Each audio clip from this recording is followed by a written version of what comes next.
Salam Reformanda Masiha Holongan. Renungan kita hari Rabu tanggal 5 Agustus 2020 terambil dari 2 Raja-Raja 19 ayat 6. Berkatalah Yesaya kepada mereka, "Beginilah kamu katakan kepada Tuhanmu, beginilah firman Tuhan, janganlah engkau takut terhadap perkataan yang kau dengar, yang telah diucapkan oleh budak-budak Raja Asyur untuk menghujat aku. Adakah sesuatu yang membuat Anda tidak dapat memejamkan mata tadi malam? Apakah yang membuat orang kesulitan untuk beristirahat tidur malam? Kecemasan atau perasaan cemas sering mengganggu tidur malam kita. Bagaimana orang mengatasi perasaan cemas? Bagi orang-orang yang didiagnosis secara medis dengan gangguan kecemasan, tentu perlu ditangani dengan medis juga. Tetapi bagi mereka yang ketakutan atau cemas cenderung untuk memikirkan, untuk melatih pikiran mereka untuk tidak khawatir. Atau mungkin mencoba untuk mematikan rasa khawatir atau cemas yang mengganggu dengan melupakannya atau menggunakan obat-obat terlarang. Raja Hizkia memiliki alasan yang pantas untuk gelisah dan cemas setelah menerima ancaman dari Asyur. Asyur merupakan satu kekuatan besar yang telah menaklukkan banyak wilayah di sekitar Yehuda. Tetapi di tengah-tengah situasi itu, dia berdoa. Raja Hizkia memohon pembebasan dari Tuhan untuk lepas dari ancaman Asyur. Mengapa dia memohon kepada Tuhan?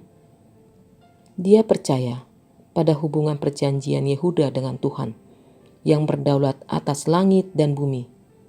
Hizkia juga tahu keinginan Tuhan Allah Israel yang Maha Kuasa untuk dikenal oleh semua bangsa sebagai satu-satunya Allah yang benar.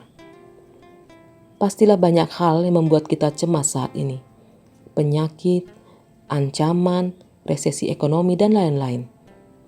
Jika ada kecemasan dan kekhawatiran hidup yang kita hadapi saat ini, Tuhan ingin kita membawa kepadanya, sama seperti yang dilakukan Raja Hizkia.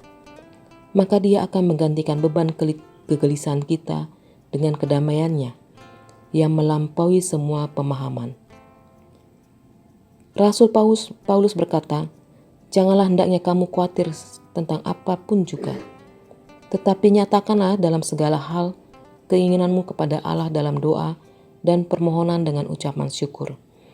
Damai sejahtera Allah yang melampaui segala akal akan memelihara hati dan pikiranmu dalam Kristus Yesus." Filipi 4 ayat 6-7. Dan masa kini kita memiliki keuntungan yang tidak tersedia bagi untuk Hizkia. Kita tidak perlu menunggu seorang nabi untuk menyampaikan pesan dari Tuhan kepada kita untuk meyakinkan dan menguatkan hati kita.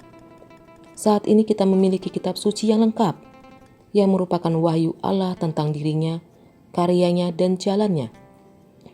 Melalui firman-Nya kita belajar untuk mengenal dan memahami Tuhan dan rencananya sehingga kita dapat berdoa dengan lebih yakin.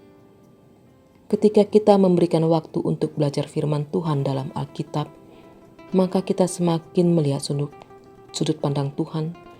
Kemudian doa-doa kita semakin fokus kepada apa yang dikehendakinya daripada apa yang kita inginkan. Melalui doa-doa seperti inilah, makanan rohani kita terpenuhi dan kita dapat menyingkirkan kecemasan dan hidup dalam kepercayaan penuh kepada Tuhan. Pertanyaan untuk renungan hari ini, apa yang membuat Anda cemas dan khawatir saat ini? Sudahkah Anda menyerahkannya kepada Tuhan? Mari kita berdoa. Ya Tuhan Allah, kami bersyukur karena Engkau peduli dengan kekhawatiran dan kecemasan hidup kami. Engkau telah menyerahkan anak-Mu Yesus Kristus mati di kayu salib untuk menebus kami dari dosa iblis dan neraka. Maka kami percaya Engkau juga akan menjamin hidup kami. Di dalam Yesus kami berdoa. Amin. Demikian renungan kita pagi ini. Selamat berkarya bagi Tuhan. Salam Reformanda Masiha Holongan.